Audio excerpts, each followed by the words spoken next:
नमस्कार स्टूडेंट्स। आज हम बात करेंगे क्लास 10 सोशल साइंस का भूगोल का पहला चैप्टर संसाधन और विकास का। संसाधन और विकास काफी महत्वपूर्ण चैप्टर है। देखिए, इस प्रेजेंटेशन में मैंने प्रयास किया है कि इस चैप्टर के जितने भी कॉन्सेप्ट हो वो सारे के सारे आपको क्लियर कर सकूं। साथ ही साथ याद रखिए कि बोर्ड एग्जाम में जिस प्रकार के प्रश्न पूछे जाते हैं उन प्रश्नों के उत्तर भी मैंने अपनी प्रेजेंटेशन के साथ में देने का प्रयास किया है। और इसके आखिरी में हमने चर्चाएं की है कि पिछले सालों में बोर्ड क्लास के एग्जाम में जब भी जो भी इंपॉर्टेंट क्वेश्चन आए हैं उन सबको हम इसके अंदर कवर कर सके। तो आपसे मेरी एक रिक्वेस्ट है कि इस पूरे के पूरे प्रेजेंटेशन को शुरू से आखिरी तक देखिए, क्योंकि बीच बीच में काफी महत्वपूर्ण कॉन्सेप्ट हैं और इनके ऊपर कई बार मेंस आप ये देखिए कि पिछले यदि 10 सालों के पेपर उठा के देखें तो ये क्वेश्चन जो रिपीट हुए हैं। तो मैंने प्रयास किया है कि ऐसे कॉन्सेप्ट को ज्यादा बारीकी से मैं आपको समझा सकूं। यदि आपको ये प्रेजेंटेशन पसंद आता है तो आप लाइक जरूर कीजिएगा, शेयर जरूर कीजिएगा, क्योंकि मैं चाहता हूं कि आप ही की तरह कई सारे स्टूडेंट्स इसका लाभ उठा सके। और इस चैनल को, ये जो मेरा यूट्यूब चैनल है लर्न सोशल साइंस बाय लेवे सर, को जरूर सब्सक्राइब कीजिए, ताकि आपको आने वाले समय में सोशल साइंस क्लास 10th है, क्लास 9th है, इंग्लिश और हिंदी मीडियम में दोनों में आपको बढ़िया इंफॉर्मेटिव वीडियो मिल सके। तो चलिए दोस्तों, प्रारंभ करते हैं हम आज का अपना ये चैप्टर। आइए प्रारंभ करते हैं हम संसाधन और विकास का भाग 2 या पार्ट 2। पार्ट 2 में हम सबसे पहले देखेंगे भू संसाधन के बारे में। भू संसाधन मतलब सिंपल सी भाषा में ये ऊपर पट्टी, ये जो हमारी जमीन है, ये सबसे महत्वपूर्ण संसाधन है मनुष्य के लिए। क्यों? मानव अपनी समस्त आवश्यकताओं की पूर्ति तथा सभी प्रकार की गतिविधियां भूमि पर ही संचालित करता है, जैसे कृषि है, आर्थिक क्रियाएं हैं, परिवहन है। भूमि एक महत्वपूर्ण किंतु सीमित संसाधन है, अतः इसका उपयोग योजनाबद्ध तरीके से होना चाहिए। देखिए, भूमि जो है, इसका उपयोग जो है, किसी भी देश के पास में भूमि जो होती है वो एक निश्चित मात्रा में होती है। जैसे यदि हम भारत की बात करते हैं तो हमारा जो एरिया है वो करीब 32 लाख वर्ग किलोमीटर है। लेकिन इस एरिया का इस्तेमाल, इस क्षेत्र का इस्तेमाल इस प्रकार से होना चाहिए जिससे कि वह एक ठीक प्रकार से हमारी ज्यादा से ज्यादा आवश्यकताओं को पूर्ति कर सके। भारत में देखिए इसका उपयोग प्रारूप इस प्रकार से, हमारे देश में करीब 43% या 43% भाग पर मैदान है। मैदान जो कि यहाँ पर हम लोग देख सकते हैं, ये क्या करते हैं, ये कृषि और उद्योग के लिए बहुत महत्वपूर्ण है। दूसरा है पहाड़, जो करीब 30% पर है। पहाड़ क्या मदद करते हैं? पहाड़ देखिए हमारी जैव विविधता को बना के रखते हैं, परिस्थितिकी अनुकूलन के लिए बहुत जरूरी होते हैं, और ये बारहमासी नदियों के प्रवाह और पर्यटन के लिए आवश्यक होते हैं। Mean These provide water to our perennial rivers. Even they are responsible for the ecology balance and tourism. और इसके साथ साथ और भी कई सारी चीजें होती है जिनके लिए जरूरी होती है। तीसरा वाला पार्ट है वो है पठार, जो हमारे देश का करीब 27% है। ये खनिज, जीवाश्म ईंधन और कई प्रकार की जो हमारी आवश्यकता है उसकी पूर्ति हमें पठारों से होती है। इस प्रकार हमने देखा कि हमारे जो टोटल क्षेत्र है उसको हमने 3 भागों में बांटा। पहला हमने देखा यहाँ पर मैदान, दूसरा हमने देखा यहाँ पर पर्वत और पठार, पर्वत, और तीसरा हमने देखा पठार। ये 3 भागों में इसको हमने डिवाइड किया है।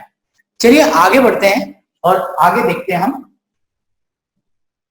भारत में भू उपयोग प्रारूप। तो भू उपयोग प्रारूप क्या होता है, इसको पहले समझिए। भू उपयोग प्रारूप का मतलब होता है कि कितनी जमीन का किस प्रकार से लोग किन कार्यों के लिए इस्तेमाल करते हैं। Okay, so this is the land use pattern, कि किस प्रकार से लैंड का यूज होता है। तो भू उपयोग कारण को या भू उपयोग को निर्धारित करने वाले तत्वों में भौतिक कारक जैसे भू आकृति। भू आकृति का मतलब यहाँ पर क्या? भू आकृति का मतलब यहाँ पर हुआ कि जमीन की आकृति कैसी है। यदि वह मैदान है तो डेफिनेटली ज्यादा से ज्यादा उसका उपयोग कृषि या उद्योग के लिए होगा। वहां की जलवायु और मृदा का प्रकार किस प्रकार का है, साथ ही साथ मानवीय कारक। पहला हमने कौन सा कारक देखा? भौतिक कारक। दूसरा कारक कौन सा है? मानवीय कारक। मानवीय कारक जैसे कि वहां पर जनसंख्या कितनी है, प्रौद्योगिकी क्षमता है कि नहीं, वहां की संस्कृति और परंपराएं आदि है। देखिए जहां पर एग्रेरियन सोसाइटी है या कृषि सोसाइटी है तो ज्यादा से ज्यादा जमीन पर क्या करेगी, कृषि का कार्य करेगी। लेकिन यदि कहीं पर उद्योग की परंपरा है तो वहां पर लोग ज्यादा से ज्यादा उद्योग लगाने का प्रयास करेंगे।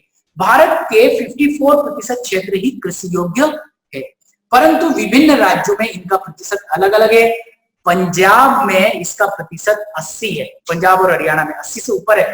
तो पूर्वोत्तर राज्यों में और अंडमान निकोबार में शुद्ध बोया गया क्षेत्र 10 से भी कम है। ऐसा क्यों है, क्या आप बता सकते हैं? तो इस प्रकार के कई बार जो है हाई ऑर्डर थिंकिंग क्वेश्चंस पूछ लिए जाते हैं, आपको एनालिसिस करना पड़ता है। किस प्रकार से बताएंगे कि भाई यहाँ पर देखिए कौन कौन सी चीजें काम आ रही है, जनसंख्या का घनत्व, दूसरी बात इनके पास में उच्च प्रौद्योगिकी है कृषि करने की, और यहाँ की संस्कृति परंपराएं भी है, एक कृषि प्रधान समाज रहा है। दूसरी बात यहाँ की जमीन कैसी है, तो भू आकृति यहाँ पर महत्वपूर्ण भूमिका निभा रही है। ज्यादातर जमीन कैसी है, प्लेन है। जलवायु कैसा है, तो जलवायु यहाँ की कृषि के अनुकूल है।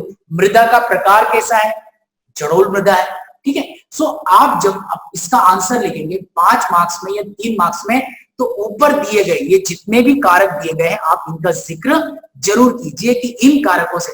अब आप यदि अंडमान निकोबार द्वीप समूह की बात करेंगे कि भाई यहाँ पर कृषि योग्य जमीन या कम क्षेत्र क्यों बोया गया है, तो डेफिनेटली एक तो वहां पर पठारी और पर्वतीय भाग ज्यादा है और जंगल ज्यादा है, इस कारण से वहां पर कृषि का भाग कम है। आप जानते हैं कि पंजाब हरियाणा में ज्यादातर समतल मैदानी भाग है, कृषि प्रधान समाज वहां का है, तो वहां पर कृषि ज्यादा की जाती है। तो इस प्रकार यदि कोई भी हॉट क्वेश्चंस आते हैं तो आप इनका उत्तर इस प्रकार लिख सकते हैं। पारिस्थितिकी संतुलन स्थापित करने के लिए कुल क्षेत्र का 33% भाग पर वन होना चाहिए, परंतु भारत में इसका प्रतिशत करीब करीब कितना है, केवल 22%। तो याद रखिए वनों को अभी और ज्यादा लगाने की जरूरत है ताकि पारिस्थितिकी संतुलन बनाया रखा जा सके। चलिए भारत में भू उपयोग प्रारूप के बारे में देखते हैं। अभी ये काफी महत्वपूर्ण है। ये महत्वपूर्ण इसलिए है कि आजकल सीबीएसई के जो हाई ऑर्डर थिंकिंग क्वेश्चंस आते हैं या कभी कभी उनको कह दिया जाता है पीसा क्वेश्चन, इस प्रकार पीसा जो क्वेश्चंस होते हैं उसमें इस प्रकार का आपको दो जो है वो पाई चार्ट दे दिए जाते हैं और इन डाटास के आधार पर आपसे कुछ कंक्लूजन मांगे जाते हैं या वो कुछ फैक्ट दे देते हैं और इस प्रकार के फैक्ट को आप इन डाटास का इस्तेमाल करके उसको आपको प्रूव करना होगा। यहाँ पर आपको पूछ लिया जाएगा कि भाई भारत में शुद्ध या निवल बोया गया क्षेत्र में किस प्रकार से परिवर्तन हुआ है, दोनों ही पाई चार्ट को आप कंपेयर करके बताइए या क्या परिवर्तन हुआ है। तो आपको बताना पड़ेगा कि भाई 1960-61 में जो करीब 45.26% था वो बढ़कर 46.24% आ गया। तो इस प्रकार से आपको किसी भी भाग के बारे में पूछा जा सकता है। आपको क्या करना है, केवल कंपेयर करना है, क्या घटा क्या बढ़ा, है ना। जैसे हम देख सकते हैं कि यहाँ पर ये क्या है, ये दिखा रहा है बंजर तथा कृषि अयोग्य भूमि जो कि करीब 12.1 थी, मतलब 01 थी, वो घटकर क्या हो गई है 8.61। मतलब हमने क्या किया कि ज्यादातर जो कृषि अयोग्य बंजर भूमि थी उसका उपयोग अब या तो कृषि के लिए करना प्रारंभ कर दिया है या उद्योग या फिर दूसरे कार्यों में हमने उसका उपयोग करना प्रारंभ कर दिया है। तो इस प्रकार के जब भी एनालिटिकल क्वेश्चंस आएंगे ये आपके पॉकेट क्वेश्चंस होते हैं, मतलब इनके जो मार्क्स होते हैं आपको श्योर शॉर्ट मिलना होता है। तो कभी ना घबराए, शांति से आप इन दोनों को एनालिसिस कीजिए और जो चीज आपसे पूछी जा रही है उस चीज का आप निचोड़ इसमें डाल सकते हैं। तो ये काफी सिंपल क्वेश्चंस होते हैं और इनको आप आराम से हैंडल कर सकते हैं। आगे हम बढ़ते हैं इसमें और देखते हैं भूमि निम्नीकरण और संरक्षण के उपाय। ये आप यहाँ पर चित्र देख सकते हैं, इसमें करीब करीब एक प्रकार से बंजर जमीन आपको यहाँ पर दिख रही है। तो सबसे पहले हम समझने का प्रयास करेंगे कि आखिर भूमि निम्नीकरण होता क्या है। देखिए भूमि निम्नीकरण का मतलब क्या होता है, सिंपल सी भाषा में देखिए भूमि निम्नीकरण या लैंड डिग्रेडेशन,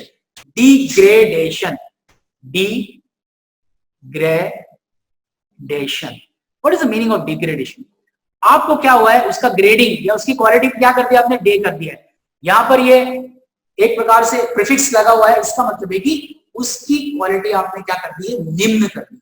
मतलब जमीन जिसका सही प्रकार से उपयोग हो सकता था उसको आपने क्या किया है, उसकी गुणवत्ता को कम कर दिया है।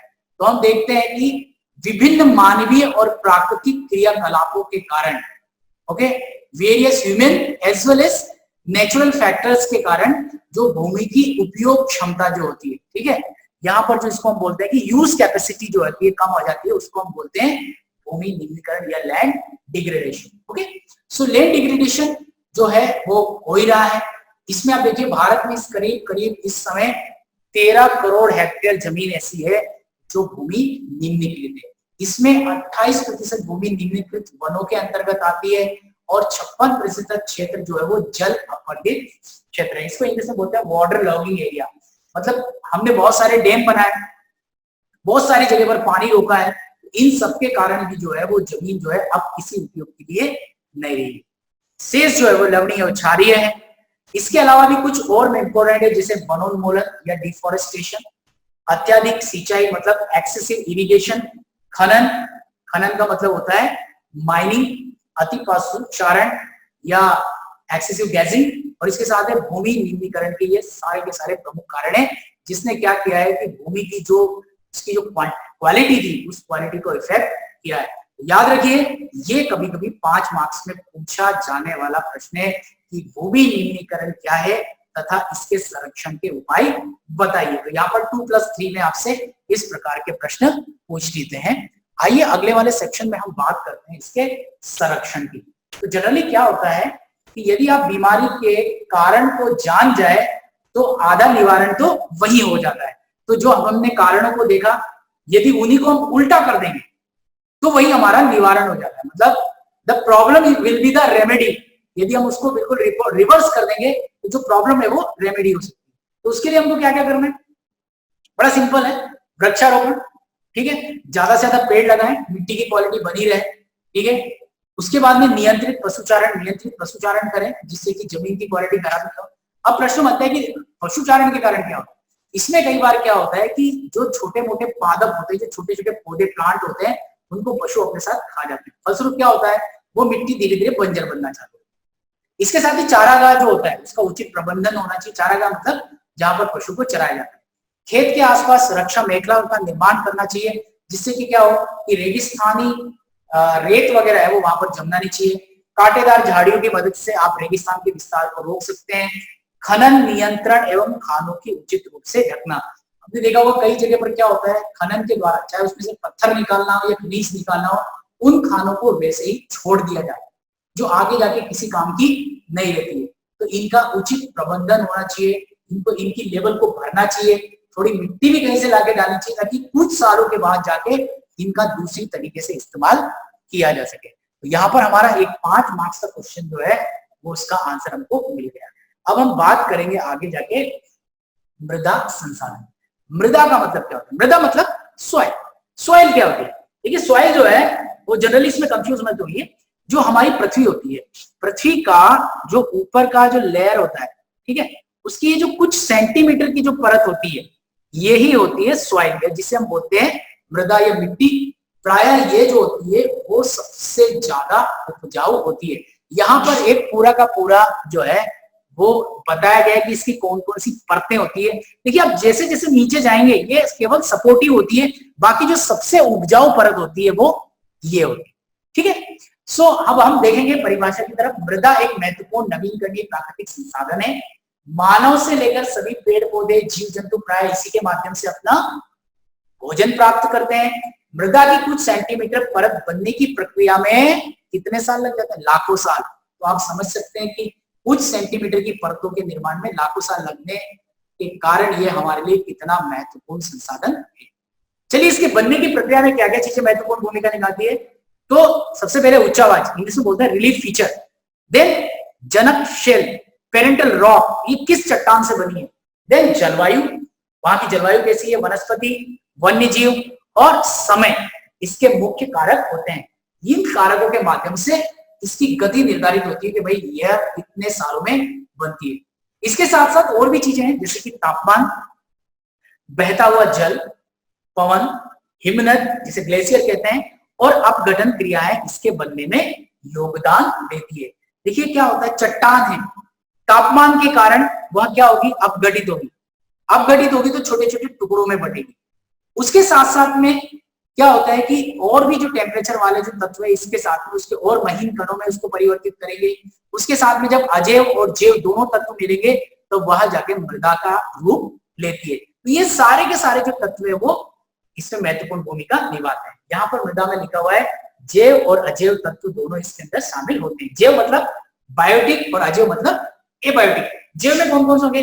पेड़ पौधे, जीव जंतु, है ना। ये भी क्या होता है, मरने के बाद मिट्टी में मिल जाते हैं, वही उसकी प्रोडक्टिविटी बढ़ाते हैं। और अजैव में क्या होता है?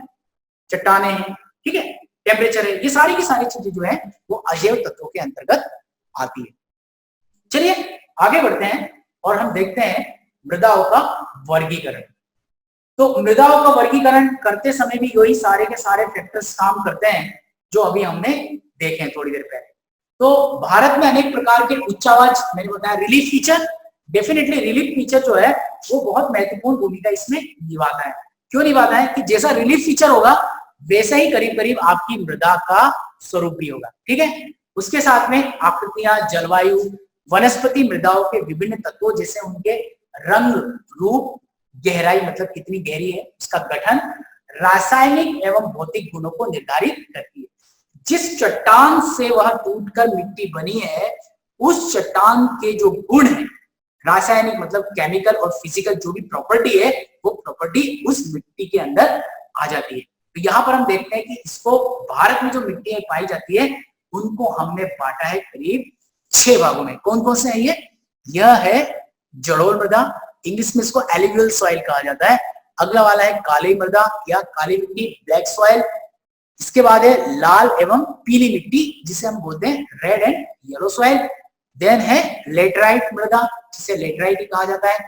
मरुस्थली मृदा या शुष्क मृदा, इसको हम बोलते हैं ड्राई सॉइल और the desert soil. Then forest या वन मृदा। तो ये 6 प्रकार की मृदा है जो हम आने वाले प्रेजेंटेशन में इनके बारे में डेफिनेटली ध्यान से देखने वाले हैं। चलिए हम बात करते हैं आगे बढ़ते हुए इनके बारे में। सबसे पहले हम लेंगे जलोढ़ मृदा। और जलोढ़ मृदा लेने से पहले मैं आपको बता देता हूं यहाँ पर कुछ चीजों का ध्यान रखना है।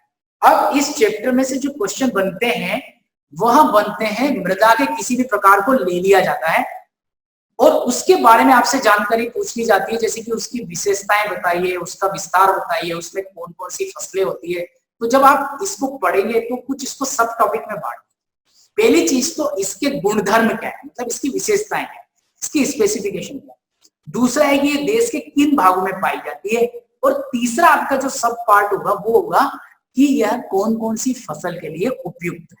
मैंने अपने प्रेजेंटेशन में भी इसी प्रकार से इसको बांटने का प्रयास किया है। सबसे पहले देखते हैं जलोढ़ मृदा, इसका निर्माण कैसे होता है। तो यह मृदा भारत के संपूर्ण मैदानी भागों में पाई जाती है। इसका निर्माण लाखों वर्षों से नदी द्वारा अपने अफवाह क्षेत्र में किए गए निक्षेपण के परिणाम स्वरूप हुआ। निक्षेपण ये क्या करती है, एक प्रकार से सेटलमेंट, ये सेटल करती है किस चीज को। तो यहां पर जब आप देखेंगे तो इस मैप को थोड़ा सा ध्यान से देखिए। ये भारत के नक्शे में यहां से लेके यहां तक ये करीब कौन सी मृदा का क्षेत्र है, जलोढ़ मृदा का। अब हम ज्योग्राफी का 9th का चैप्टर याद रख दीजिए, physical features of India, Bharat का भौतिक स्वरूप। तो यह है पूरा का पूरा उत्तरी मैदान जहां नदियों के द्वारा पूरे के पूरे वर्ष लाखों वर्षों तक यहाँ मिट्टियों का जमाव किया गया है। ये यहाँ पर हम देखते हैं यमुना नदी है, गंगा नदी है, इसकी कई सारी सहायक नदी है, इधर से ब्रह्मपुत्र आती है, ठीक है।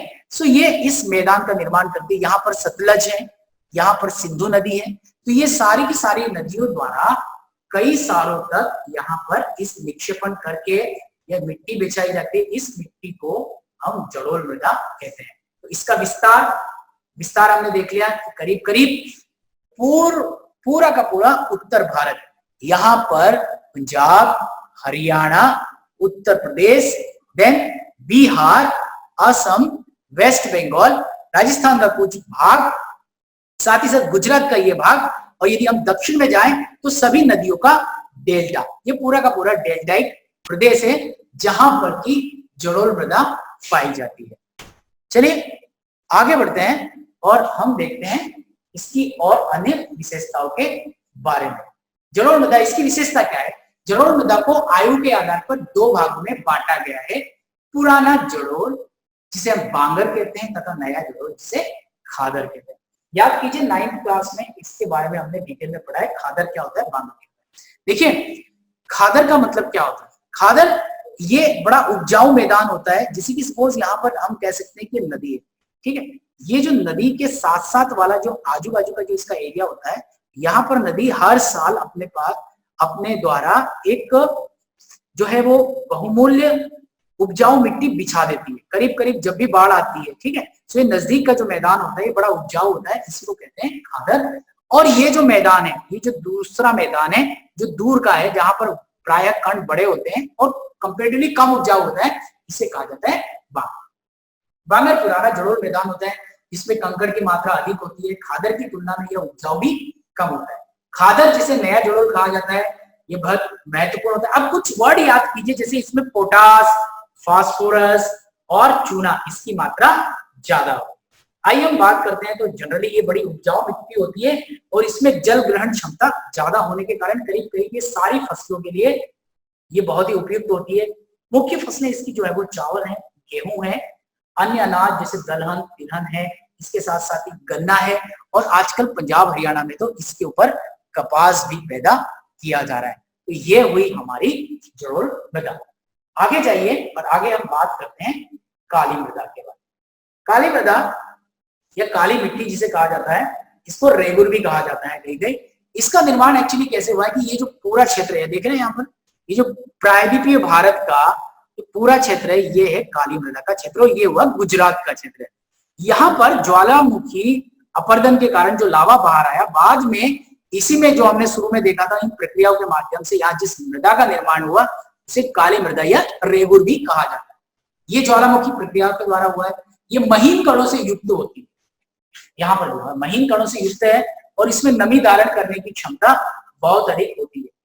इसमें कैल्शियम कार्बोनेट, मैग्नीशियम, पोटास, चूने जैसे पोषक तत्व परिपूर्ण मात्रा में होते हैं। याद रखिए इनको, ये आप डाल सकते हैं अपने आंसर में, ये डालेंगे तो 5 में से 5 मार्क्स की गारंटी जरूर हो जाएगी। विस्तार मैंने आपको बताया था, मध्य प्रदेश का भाग जो यहाँ पर ये वाला है, करीब करीब पूरा संपूर्ण पश्चिमी मध्य प्रदेश, महाराष्ट्र का भाग ये वाला MH, ठीक है, इसके बाद ये हुआ RJ राजस्थान, ये हुआ MP जिसकी हमने बात की, और ये हुआ गुजरात। तो ये वाला जो इसका भाग है यहाँ पर ये काफी विस्तारित है। नीचे आगे यहाँ पर आंध्र प्रदेश के भी कुछ भाग में ये फैली, जिसे आजकल तेलंगाना कहा जाता है, ठीक है। प्रमुख फसलें कपास है, गेहूं है, चना है, तिलहन है, और अन्य दलहन वगैरह फसलों के लिए ये बहुत ही आदर्श मृदा है। आगे बढ़िए और देखते हैं हम लाल और पीली मृदा के बारे में। देखिए लाल और पीली मृदा है, यदि हम मोटे तौर पर जलोढ़ मृदा को और काली मृदा के क्षेत्र को छोड़ दिया जाए तो भारत का ये संपूर्ण भाग, ये वाला भाग, ये वाला भाग और ये वाला भाग, ये वाला भी, इस पर ये मृदा पाई जाती है। विशेषता है इसमें लौह तत्व की अधिकता होती है, लाल रंग है, याद रखिए लौह तत्व की अधिकता होती है, इस कारण इसका रंग लाल होता है, तथा जल योजन के कारण इसका रंग पीला होता है। तो ये दो चीजें याद रखिए। अब हम विस्तार की बात आएंगे तो मुझे नहीं लगता आपको कोई डाउट होगा। झारखंड, उड़ीसा, छत्तीसगढ़, पूर्वी महाराष्ट्र और दक्षिण के चारों राज्य, साथ में पश्चिमी घाट और करीब करीब पश्चिमोत्तर भारत के सभी राज्यों में ये मृदा पाई जाती है। प्रमुख फसलें हैं चावल, ज्वार, बाजरा, रागी, मक्का आदि इसकी प्रमुख फसलें हैं। तो इन चीजों को आप ध्यान में रखिए जब भी आपसे लाल या पीली मृदा के बारे में पूछा जाता है। अगला वाला हम देखते हैं लेटराइट मृदा। लेटराइट मृदा जो है इसके बारे में भी कई बार क्वेश्चंस आए हैं। देखिए मैं बता रहा हूं मृदा के बारे में क्वेश्चंस जो होते हैं ये काफी स्कोरिंग क्वेश्चंस होते हैं। इसमें 3 या 4 चीजों का आपको ध्यान रखना है। इस मैप को यदि आप दिमाग में बैठा लेंगे तो आपका आधा जो प्रश्न है उसका आप जवाब आराम से लिख सकते हैं। विशेषताएं क्या है? यह लेटराइट शब्द जो है वो ग्रीक एक शब्द है, लेटर से बना है, इसका अर्थ होता है ईट। यह मृदा उच्च तापमान मतलब इसका जो है हाई टेम्परेचर और अत्यधिक वर्षा वाले क्षेत्रों में विकसित होती है। देखिए ये है लेटराइट मृदा, ठीक है। एक ये वाला क्षेत्र है, एक ये वाला क्षेत्र है, कुछ क्षेत्र यहां पर है, कुछ तमिलनाडु के इन एरिया। ये भाग ऐसे हैं जो कि अधिक वर्षा और उच्च तापमान, यहाँ पर हम मान सकते हैं थोड़ी कम वर्षा वाला क्षेत्र है, लेकिन तापमान यहाँ पर अधिक है। अरावली की पहाड़ियां हैं, ठीक है, तो यहाँ पर ये मृदा पाई जाती है। ठीक है, इस मृदा में ह्यूमस की मात्रा कम होती है क्योंकि अधिक तापमान के कारण ह्यूमस जो है वो बन नहीं पाते हैं, जैविक पदार्थ अपघटित करने वाले बैक्टीरिया क्या हो जाते हैं, नष्ट हो जाते हैं। ठीक है, लेकिन उपयुक्त खाद और रासायनिक पदार्थों का इस्तेमाल करके इनको हम कृषि योग्य बना सकते हैं। विस्तार की चर्चा मैं कर ही चुका हूं। मुख्य फसलें जनरली इसमें जो है कर्नाटक, केरल, तमिलनाडु और असम वगैरह में इसमें जो है चाय, कॉफी, काजू की खेती काफी मात्रा में होती है। तो बागानी फसल जो है लेटराइट मृदा में बड़ी मात्रा में होती है। चलिए आगे बढ़ते हैं और अगली मृदा का प्रकार देखते हैं। अगली वाली है मरुस्थलीय या शुष्क मृदा। मरुस्थलीय मृदा, इसके बारे में ज्यादा चिंता करने की बात नहीं है क्योंकि जनरली ये कुछ भारत के थोड़े बहुत ही भाग में पाई जाती है। वह भाग है ये वाला। ठीक है, ये कौन सा है, थार का डेजर्ट है। इसके साथ साथ ही गुजरात के कुछ भागों में भी, खासकर कच्छ और इस तरफ वाले एरिया में भी ये मृदा पाई जाती है। इस मृदा की विशेषता क्या है, इसका रंग लाल या भूरा होता है। आमतौर पर यह रेतीली होती है, लवणीय, सॉल्टी होती है। ठीक है, कई जगह पर अत्यधिक नमक होता है इसके पानी में, तो इस पानी को वाष्पीकृत करके कई जगह पर क्या बनाया जाता है, एक्चुअली नमक बनाया जाता है। ये काम किया जाता है यहाँ पर सांबर झील में और गुजरात के रन ऑफ कच्छ में। यहाँ बड़ी मात्रा में नमक की उत्पादन किया जाता है, परंतु यदि सही सिंचाई तकनीक उपलब्ध है तो इसको भी हम कृषि योग्य बना सकते हैं, जैसे कि पश्चिमी राजस्थान के इस वाले हिस्से में किया गया है। प्रमुख फसलें इसकी जो होती है वो मोटी फसलें हैं, मोटा अनाज है, जैसे ज्वार, बाजरा, रागी, मक्का वगैरह जो है इसकी प्रमुख फसलें हैं। चलिए आगे बात करते हैं हम वन मृदा की। वन मृदा, जैसे कि पता चल रहा है कि ये मृदा जो है वो कहाँ पर पाई जाती है, तो ये जो सघन वन वाले क्षेत्र है, खासकर जो वर्षा वन वाले क्षेत्र है भारत में, ये यहाँ पाए जाते हैं। सबसे पहले एरिया देखते हैं हम, ये पूरा का पूरा जम्मू कश्मीर वाला एरिया, फिर ये सिक्किम, अरुणाचल प्रदेश के कुछ भाग, ये ऐसे हैं जहां पर की वन मृदा पाई जाती है। ये खासकर वहां जहां पर्याप्त वर्षा भी हो और जहां पर पर्वतीय भाग हो, यहाँ पर पाई जाती है। यह नदी घाटियों के निचले क्षेत्रों, विशेषकर नदी सोपानों, जड़ोल पंखों और में पाई जाती है। मृदा काफी उपजाऊ होती है, ये एसिडिक तथा ह्यूमस रहित होती है। इसका विस्तार हम लोग देख ही चुके हैं। इसमें कई सारे सेब, अखरोट, मक्का आदि इसकी मुख्य फसल है। चावल का उत्पादन भी किया जाता है उत्तराखंड वगैरह में। ठीक है, सो ये मृदा जो है ये भी भारत की एक प्रमुख मृदा है। आगे बढ़ते हैं और देखते हैं हम मृदा अपरदन तथा इसके संरक्षण की बात करते हैं। यहाँ पर इस चित्र के माध्यम से आप देख सकते हैं कि जो ये मृदा है यह किस प्रकार से अपरदित हुई है। देख रहे हैं यहाँ पर ये किस प्रकार से मृदा जो है पूरी की पूरी इसकी जो परत है वो यहाँ से बहकर कहीं और चल निकली है। तो सबसे पहले हम देखते हैं इसकी परिभाषा। मृदा के कटाव, ये दिख रहा है कट रही है सब, यहाँ से कटाव या बहाव की प्रक्रिया को मृदा अपरदन कहा जाता है। ठीक है, मींस जो सॉइल की लेयर होती है वो अपनी जगह से रिमूव हो जाती है। Removal of the layer of soil is known as soil erosion. ठीक है, सो किन्हीं कारणों से हो जाती है। क्या कारण है, कुछ प्राकृतिक कारण है, कुछ मानवीय कारण भी है, जैसे कि वन उन्मूलन है, अति पशुचारण है, निर्माण और खनन के कारण इनमें असंतुलन उत्पन्न हो गया है। तो ये सारे कारण हैं जिनके कारण की बड़ी मात्रा में अभी मृदा अपरदन हमको देखने को मिलता है। प्राकृतिक कारण जैसे पवन, तेज हवाएं चलती है, तो आपने देखा होगा कि गर्मी के मौसम में बड़ी तेजी से धूल भरी आंधी होती है। तो इसके कारण में क्या होता है कि एक प्रकार से जो जहां पर बहुत ही बारीक महीन कण वाली मृदा होती है वो अपने स्थान से उड़ जाती है। तेज वर्षा, ये बहुत बड़ा कारण है। आपने देखा होगा वर्षा के साथ साथ पूरे खेतों का कटाव हो जाता है। मतलब खेत की पूरी मिट्टी की लेयर, कहीं कहीं तो 2-2, 3-3 फुट तक के जो खेत होते हैं जहां मृदा गहरी होती है वो वहां से हट के दूसरी जगह चले जाते हैं। तो ये सारे के सारे इसके प्रमुख कारण हैं। ठीक है, मृदा अपरदन के। अब मृदा संरक्षण के लिए हम क्या कर सकते हैं, तो मृदा संरक्षण के लिए कुछ उपाय यहाँ पर सुझाए गए हैं, उनको हमको देखना है। इससे पहले हम मृदा अपरदन के 2 कारणों को देख लेते हैं, इसके 2 तरीकों को देख लेते हैं, किस प्रकार के 2 अपरदन है। तो इनको 2 भागों में बांटा गया है, एक है चादर अपरदन और दूसरा है पवन अपरदन। चादर अपरदन में क्या होता है कि लेयर पूरी खत्म हो जाती है। ये कैसे होता है, तेज बारिश के कारण। जब तेज बारिश होती है तो ऊपर की एक लेयर जब चली जाती है उसको हम बोलते हैं चादर, एक पूरा एक लेयर अपने साथ खत्म हो जाता है। एक होता है पवन अपरदन। पवन अपरदन जनरली जो मैदान या ढालू क्षेत्रों में मृदा को उड़ा ले जाने की प्रक्रिया को पवन अपरदन कहते हैं। ये विंड्स के कारण होती है, जिससे कि पूरी एक परत तो नहीं होती है, लेकिन उसकी जो ऊपर के जो महीन कण होते हैं वो महीन कण जो है इस प्रक्रिया में चले जाते हैं। चलिए आगे बढ़ते हैं और हम इसके संरक्षण के उपायों की चर्चा करते हैं। इसका जो पहला तरीका वो है समोच्च रेखाओं के साथ जुताई। अब ये समोच्च रेखाओं के साथ जुताई क्या, ध्यान दीजिए, आपके सामने एक ढालू क्षेत्र है, ढालू मतलब एक स्लोपी एरिया, ये आपको स्लोप दिख रहा है, ये स्लोप है, ठीक है। और समोच्च रेखाएं क्या होती है, ये जो रेखाएं होती है इनको हम बोलते हैं समोच्च रेखाएं। मतलब कि इस क्षेत्र की जो भी ये जो एरिया यहाँ का पॉइंट है, यहाँ का पॉइंट है, यहाँ का पॉइंट, इन सभी की ऊंचाई समुद्र तल से सेम है। तो जब भी फार्मिंग करना है, फार्मिंग करने के समय, प्लॉगिंग करने के समय कभी भी इस प्रकार से प्लॉगिंग ना करें। इस प्रकार से प्लॉगिंग करने से क्या होता है कि यहाँ पर ये नालियां बन जाएंगी और इन नालियों के साथ तेजी से मिट्टी बहकर नीचे आएंगी।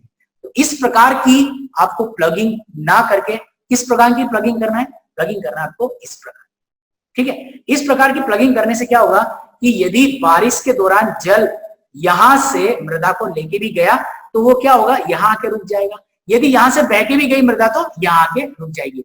तो हम जब इसको लिखेंगे तो कैसे, समोच्च रेखाओं के साथ समानांतर जुताई करने से अपरदन की गति कैसी होती है, निम्न होती। पहाड़ी क्षेत्रों में आपने स्टेप फार्मिंग देखी होगी, सीढ़ीदार खेत, वो बेस्ट एग्जांपल है ऐसे क्षेत्रों में, क्योंकि मृदा अपरदन का सबसे ज्यादा खतरा भी जो होता है वह होता है पहाड़ी क्षेत्रों में।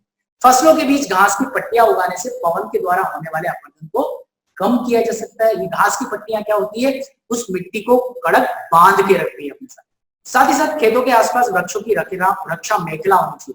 ये रक्षा मेखला क्या करती है, देखिए ये एक प्रकार से रक्षा प्राचीर, जो किले के आसपास जैसे दीवार होती थी ना, दुश्मनों से रक्षा करती है, ये क्या करती है, आने वाली तेज हवाओं से एक तो आपकी रक्षा करती है आपके खेतों की, और यदि इसी कारण से रक्षा ये जो तेज हवाएं अंदर घुस भी गई तो अपने साथ जो मिट्टी बहा के यदि वो ले जा रही उड़ा के, तो उसको भी क्या करती है, रोकती। इसके साथ अगला वाला है, रेगिस्तानी इलाकों के विस्तार को रोकने के लिए कांटेदार पेड़ों की बाड़ लगाना चाहिए। ये भारत में बड़े पैमाने पर किया जा रहा है और बहुत सक्सेसफुली किया जा रहा है, मैंने खुद इसको देखा है। इसमें क्या होता है, खासकर गुजरात का जो एरिया है, यहाँ पर आपने देखा होगा एक बावड़ बोलते हैं उसको, ये जो बबूल होता है उसकी एक प्रजाति है।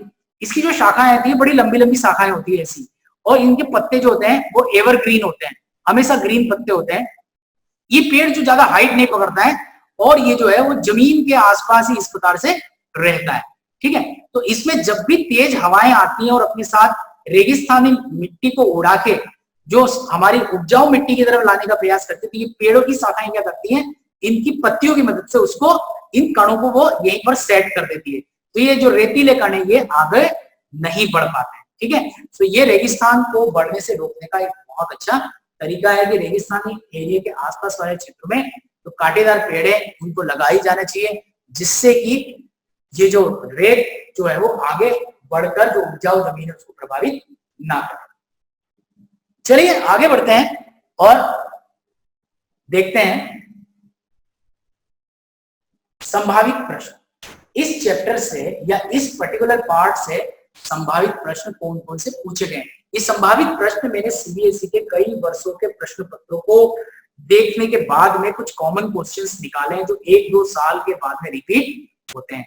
3 नंबर का ये प्रश्न है, इसमें पूछा है भूमि निम्नीकरण के कोई प्रमुख कारण लिखिए।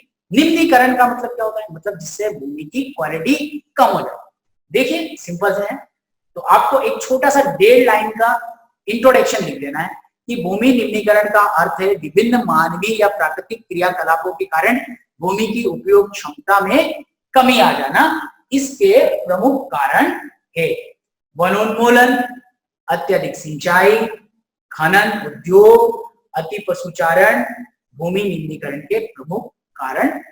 इसके साथ साथ आप उद्योग भी लिख सकते हैं कि उद्योग के द्वारा भाई जो अपना जल है, प्रदूषित जल है, वो जमीन पे छोड़ दिया जाता है, इसके कारण भी वहां की जमीन अनुपजाऊ या बंजर हो जाती है, ठीक है। तो ये कुछ भी आप जो आपके पास 5-7 कारण है, इसमें से कम 3 से 4 कारण लिखने से भी आपको फुल मार्क्स मिल सकते हैं। इसमें सबको इलैबोरेट करने की जरूरत नहीं है।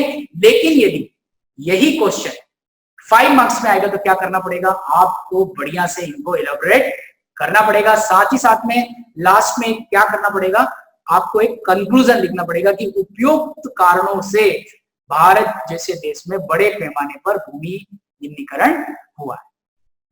तो इस प्रकार से इस 3 नंबर का जो मटेरियल है उसको आप 5 नंबर में कन्वर्ट कर सकते हैं। आइए आगे हम देखते हैं अगला वाला हमारा सवाल। अगला वाला है मृदा के निर्माण में प्रमुख सहायक तत्वों के बारे में लिखिए। इसका डिस्कशन हमने किया था थोड़ी देर पहले कि मृदा के निर्माण में प्रमुख सहायक तत्व कौन से हैं। एक मिनट, ओके, वापस से हम सेकंड क्वेश्चन की तरफ जाते हैं। सेकंड क्वेश्चन है मृदा के निर्माण में प्रमुख सहायक तत्व। तो मृदा के निर्माण में आपको थोड़ा सा इंट्रोडक्शन।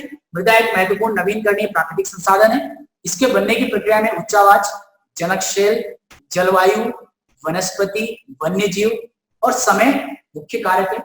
इसके साथ साथ ही इसके निर्माण में तापमान, बहता हुआ जल, पवन, हिमनद, अपघटक क्रियाएं इसको बनने में योगदान देती है। साथ ही साथ इसके निर्माण में जैव और अजैव तत्व दोनों शामिल होते हैं। ठीक है, ये जनरली क्वेश्चन 3 मार्क्स में होता है, 5 मार्क्स में से नहीं पूछा जाता है। आगे बढ़ते हैं, देखते हैं शुष्क मृदा की कोई 3 विशेषता बताइए। तो यदि आपसे पूरा का पूरा पूछा जाए किस क्षेत्र में पाई जाती है, इसकी विशेषताएं क्या है, कौन सी फसल के लिए है, तब आपको पूरा का पूरा 5 नंबर वाला लिखना है। अदरवाइज आपको 3 नंबर में कंसंट्रेट कर देना है। सबसे पहले शुष्क मृदा हमारे पश्चिमी भारत के राजस्थान में पाई जाती है। इसके मुख्य विशेषताएं, इस मृदा का रंग लाल और भूरा होता है, यह रेतीली लवणीय होती है, कई जगह पर अत्यधिक नमक होने के कारण जल को वाष्पीकृत कर नमक भी बनाया जाता है, इसमें उमस और नमी की मात्रा कम होती है। ठीक है, तो इस प्रकार आप देख सकते हैं। आइए देखते हैं नेक्स्ट क्वेश्चन। यह है 3 नंबर का। डेल्टाई क्षेत्रों में किस प्रकार की मिट्टी पाई जाती है, इस मिट्टी की प्रमुख विशेषता लिखिए। अभी देखिए यहां पर आपको मिट्टी बताई नहीं गई है। ठीक है, तो इस प्रकार के जो क्वेश्चंस होते हैं ये या तो 3 या कुछ भी नहीं वाली स्थिति होते हैं। तो आपको पता होना चाहिए कि डेल्टाई क्षेत्र में कौन सी मिट्टी पाई जाती है। यस, डेल्टाई क्षेत्र में जो मिट्टी पाई जाती है उसको हम बोलते हैं एलुवियल सॉइल या जलोढ़ मृदा। चलिए, ये लिखने के बाद में इस प्रकार के क्वेश्चन 1+3 में 1+2 = 3 में पूछते हैं। मतलब यदि आपने उत्तर लिखा जलोढ़ मृदा तो आपको 1 मार्क्स मिलेगा, और इसकी विशेषताएं साथ में लिखेंगे तो आपको 3 में से 3 मिलेंगे। डेल्टाई क्षेत्रों में जलोढ़ मृदा पाई जाती है। विशेषताएं जो मैंने आपको बताया था कि भाई इनमें जो है खादर और बांगर प्रकार के 2 प्रकार के जलोढ़ होते हैं। इसमें से कौन सा, ये जो बांगर है ये पुराना जलोढ़ होता है, कम उपजाऊ होता है, खादर नया जलोढ़ होता है, अधिक उपजाऊ होता है। इसी के साथ साथ इसमें पोटास, फास्फोरस और चूना युक्त ये होते हैं। ये आपका 3 नंबर के लिए काफी मटेरियल है। अब हम बात करते हैं 5 नंबर वाले प्रश्न की। भारत में पाए जाने वाली मृदा के प्रमुख प्रकारों को बताइए तथा उनकी विशेषताएं लिखिए। अब ये 2+3 में आ सकता है या 5 मार्क्स का एक आ सकता है। मतलब यदि आप केवल मृदा के बारे में लिखते हैं तो आपको 2 नंबर मिलेंगे। यदि आप उनको डिस्क्राइब करते हैं तो मैंने आपको बताया था कि छोटे छोटे पॉइंट में लिख के आप उनको पूरा डिस्क्राइब कीजिए कि भारत में प्रमुख मृदा जो पाई जाती है वो इस प्रकार से है। जलोढ़ मृदा है, आप बताइएगा कौन से भाग में है, इसकी एक आध विशेषता लिखिए और एक आध फसल लिखिए। ठीक है, मतलब कम से कम ये जो पॉइंट है जलोढ़ मृदा का है इसमें आपको 3 पॉइंट लिखने पड़ेंगे। ये थोड़े लेंदी जरूर होते हैं लेकिन शॉर्ट इसमें आपको स्कोरिंग पूरी मिल जाती है। चलिए आइए अगला देखते हैं हम। मृदा अपरदन क्या है, इसके प्रमुख प्रकार कौन से हैं, मृदा अपरदन से बचाव हेतु प्रमुख सुझाव दीजिए। 1+2+2 = 5। मृदा अपरदन क्या होता है, परिभाषा 2 लाइन की लिख देना है कि भाई मृदा की सतह है वो अपने जगह से उठकर दूसरी जगह चले जाने को हम मृदा का अपरदन कहते हैं। इसके प्रमुख प्रकार, इसके प्रकारों के बारे में हमने बात की थी, कौन सा, चादर अपरदन और पवन अपरदन। उसके बाद में हमने इसको बचने के तरीके भी बताए थे, किस प्रकार से इसको रोका जा सकता है। तो समोच्च रेखाओं के साथ में जुताई करने से, फसलों के बीच घास की पट्टियां लगाने से, खेतों के आसपास वृक्षों की रक्षा में घेरा लगाने से और रेगिस्तानी इलाकों को इनके विस्तार से रोकने के लिए उसके आसपास कांटेदार पेड़ों की बाड़ लगाने से। ठीक है, सो आज के इस लेक्चर में या आज के इस प्रेजेंटेशन में इतना ही। आपसे रिक्वेस्ट है कि इसके अंदर यदि आपको कोई भी डाउट है तो आप पूछिएगा। याद रखिए ये चैप्टर बड़ा इंपॉर्टेंट है और ज्योग्राफी में इससे रिलेटेड कई सारे क्वेश्चंस फाइनल एग्जाम में पूछे जाते हैं।